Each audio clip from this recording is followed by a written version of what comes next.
Aku datang bukan untuk menaklukkan, tapi untuk mengingatkan bahwa cinta sejati tak mengenal batas kerajaan.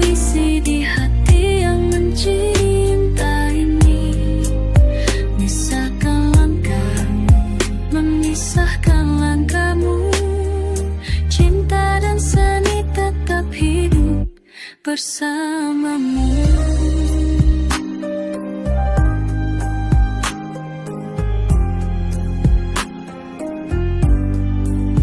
Konon malam itu ia pergi ke laut ke negeri asal, tapi rakyat pesisir, tapi rakyat masih mengenangmu.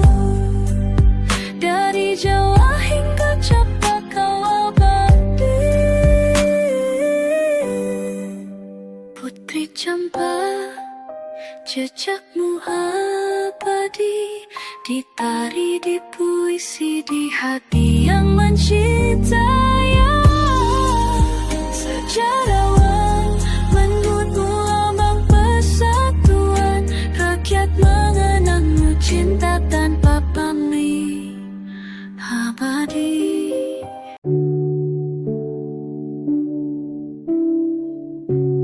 Kisah nyata Putri Campa, cinta, politik, dan rahasia di Istana Majapahit.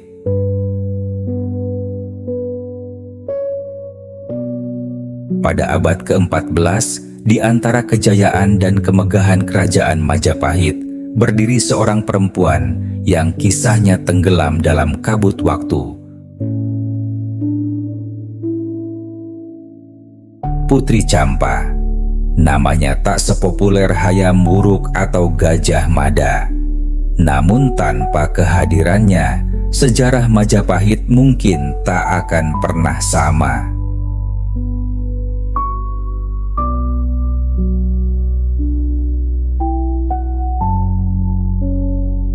Negeri Campa, sekarang wilayah Vietnam bagian selatan, adalah kerajaan maritim besar yang punya hubungan erat dengan Nusantara.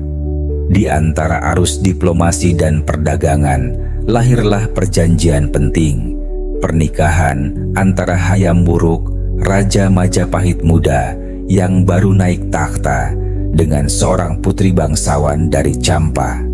Putri itu dikenal anggun, berwawasan luas, dan mencintai seni.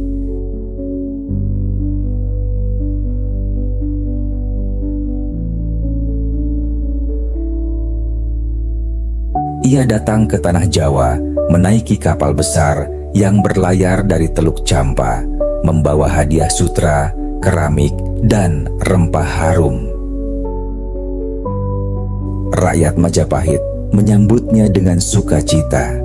Ia dianggap simbol persahabatan antara dua bangsa besar. Namun, di balik upacara megah itu, tersimpan agenda politik yang lebih dalam. Hubungan Majapahit dan Campa kala itu penting untuk menguatkan jalur perdagangan di Laut Cina Selatan, dan pernikahan ini adalah bentuk persekutuan strategis.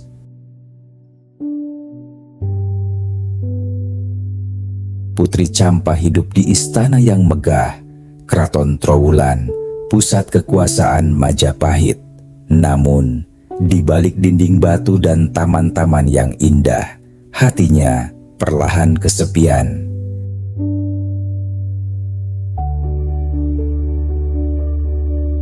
Raja Hayam Wuruk dikenal sangat mencintai citra resmi, yang lebih dikenal sebagai Putri Kendedes II atau Putri Kahuripan, gadis Jawa yang merupakan sepupunya sendiri. Hubungan cinta mereka sudah terjalin lama sebelum pernikahan politik itu terjadi.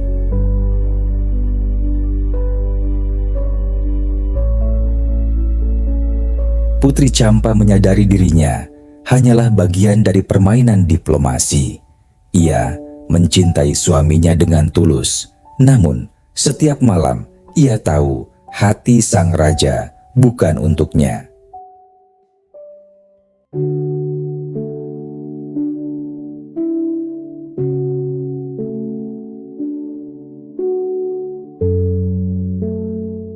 Meski begitu, Ia tak pernah menaruh dendam.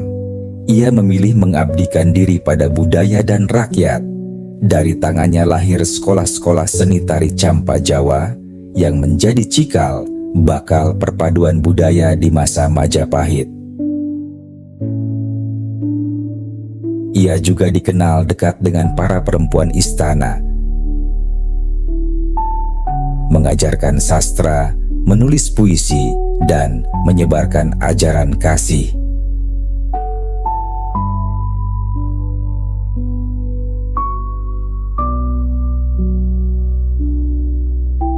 Namun istana bukan tempat yang damai. Kedatangan Putri Campa menimbulkan kecemburuan dan persaingan di antara para bangsawan Jawa. Sebagian menganggapnya orang asing yang tak pantas duduk di sisi raja. Sebagian lagi mencurigainya sebagai utusan Campa yang membawa pengaruh luar ke Majapahit. Desas-desus mulai menyebar. Ada yang mengatakan ia terlibat dalam siasat politik luar negeri. Ada pula yang menuduhnya menyimpan dendam terhadap permaisuri raja yang sebenarnya.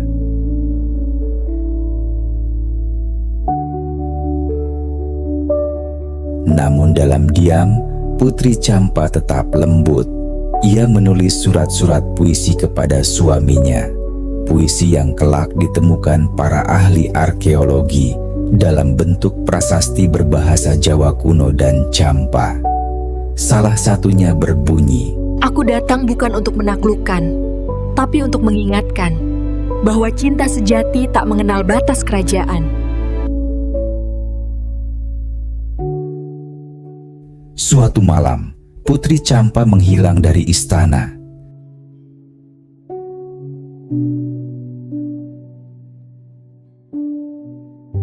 Beberapa catatan menyebutkan ia kembali ke negeri asalnya setelah terjadi ketegangan diplomatik. Namun, versi lain mengatakan ia meninggal di tanah Jawa dan dikuburkan diam-diam di wilayah pesisir timur. Konon, di sebuah desa kecil bernama Cempa di Jawa Tengah ditemukan makam tua bertuliskan aksara Campa. Penduduk setempat menyebutnya makam Putri Campa. Hingga kini, makam itu masih diziarahi, bukan hanya oleh warga lokal, tapi juga oleh orang-orang dari Vietnam dan Kamboja yang menganggapnya leluhur mereka. Dalam setiap dupa yang dibakar dan setiap bunga yang ditabur, tersimpan doa untuk seorang perempuan yang hidup di antara dua dunia, cinta dan politik, timur dan barat, manusia dan legenda. Meski kisahnya jarang ditulis dalam kitab sejarah resmi, jejak Putri Campa tetap hidup dalam budaya Nusantara. Kita bisa menemukannya dalam gerak tari tradisional, dalam lagu-lagu keraton Jawa, dan bahkan dalam gaya busana bangsawan yang menggabungkan unsur Jawa dan Campa. Sejarawan menyebut Putri Campa sebagai simbol persatuan budaya Asia Tenggara. Sementara bagi rakyat, ia adalah lambang ketulusan seorang perempuan yang mencintai tanpa pamrih, bahkan ketika hatinya patah oleh politik dan kekuasaan. Ada nama yang hilang dalam sejarah, tapi hidup dalam kenangan rakyat. Dialah Putri Campa, sang bunga dari negeri seberang yang datang membawa cinta dan pergi meninggalkan legenda.